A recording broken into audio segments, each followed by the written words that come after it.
Good morning and welcome to my video on mental health. So here's a bit of a confession.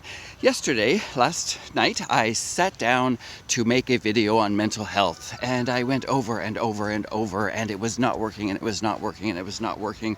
And then I came to the realization that the reason it wasn't working is that I was trying to do it in a very formal setting in my home office. And I realized that for me, mental health is a subject that is best discussed in a park, outside, surrounded by trees. What I did not expect this morning was that there would be a farmer's market being set up behind me. So lots of cool stuff going on at the park. Let's talk about mental health. So mental health is it is the study of a lifetime. People spend 3, 4, 5 years studying mental health and then their lives continuing to study and learn. We are scratching the surface. This isn't something we can do in a single video or even in a single year. Just a few things that I want to touch on that I think are really, really important. The first thing I want to talk about is we need to get rid of the stigma around mental health. Here's my story. I have bad eyes, I have crappy knees, and I have depression. None of those are moral failures. None of those are things I did to myself. They are all inherited from family members. I take steps to mitigate the effects all of those things have on my life so that I can live a vibrant and healthy life. My bad eyes and my low-level depression that peaks in the dark winter months, not moral failings. I didn't do anything to them. I did not do anything to get depression, nor do I have depression because of anything in my life. It's a chemical imbalance. Let's talk about chemical imbalances. A whole lot of things that are put in the category of mental health, as they should be, are in many ways very chemically based. Let's look at that for just a second. Let me tell you a little bit about my family. I have 2 brothers. I'm the youngest of 3. Both of my older brothers have diabetes. My uncle on my dad's side has diabetes. All 3 of his kids have diabetes. My grandfather on my dad's side have diabetes. In fact, everyone in my dad's family, with the exception of my dad and myself, have diabetes. Their bodies don't create the chemicals that they need to live healthy, vibrant lives. These are not moral failings. My body does not always produce the chemicals I need to live a healthy, vibrant life. We need to get rid of this stigma. No one judges my cousins for having diabetes. A few of them can manage their diabetes through diet and exercise. A few of them need insulin to keep their bodies functioning well. Let's get rid of the stigma. I live a great, healthy, vibrant life. Life is good.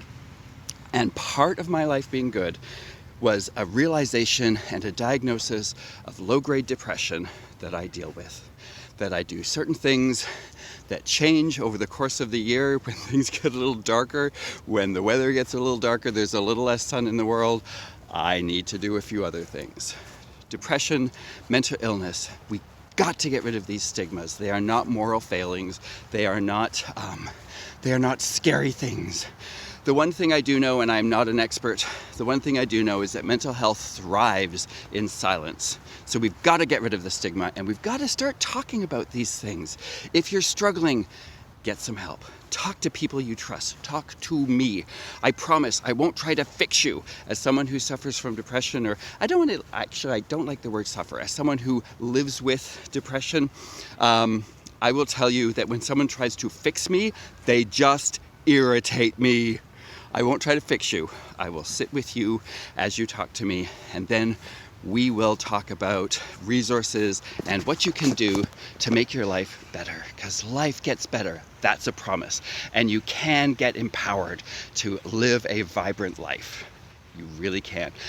Another thing I want to talk about is the way the mental health community, both those dealing with mental health issues personally and those dealing with them professionally, the conversation has changed in really exciting ways.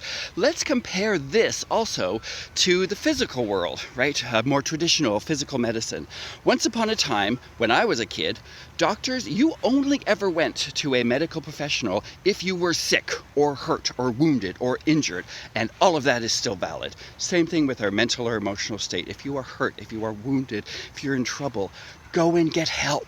If you don't know where to go, come and talk to me. Go to one of the school counselors. There are resources, and there are really good, compassionate, awesome people who can help you empower yourself to take control and get healthier. But something else has started happening since I was a kid. Mental health professionals aren't just talking about crisis management or dealing with people when they're sick. They're also talking about things like nutrition and just living our better lives. And this is the other side of mental health that I want to talk about.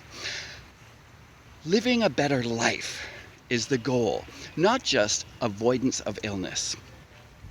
Mental health professionals have expanded their reach into coaching and life coaching in the same way that medical research has moved into not just getting rid of or managing disease, but about vibrant physical health, living your best life, not just a disease-free or a symptom-free life, but a vibrant life. A lot of people in my life, see therapists, are working on meditation practices to do things like stress relief, to do things like better and healthier relationships.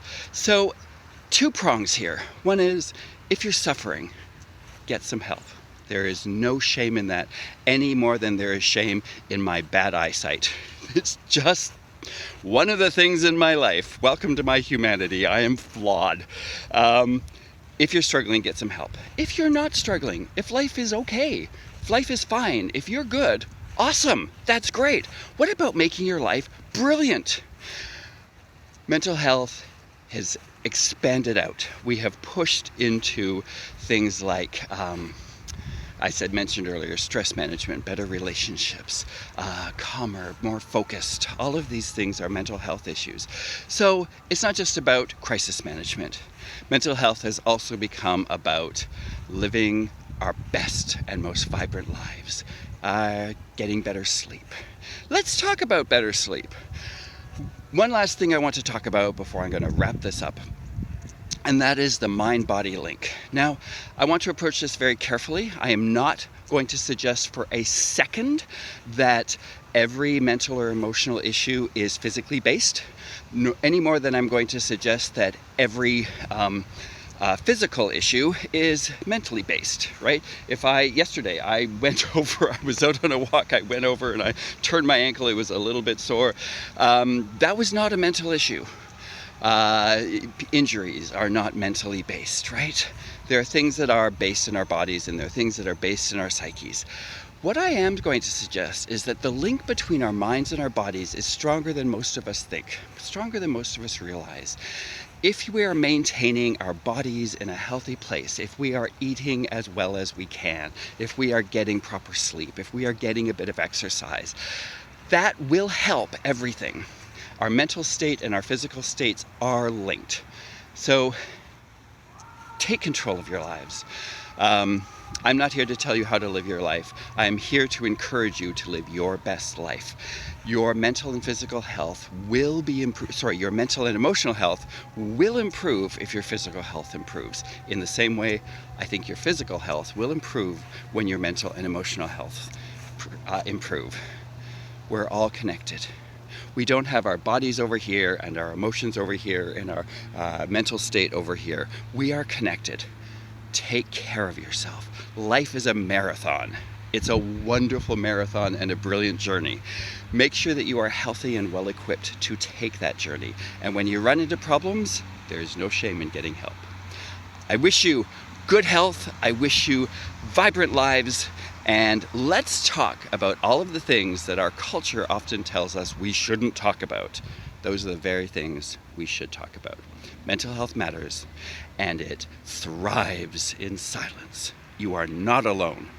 You are not alone. Life gets better. Trust me on that.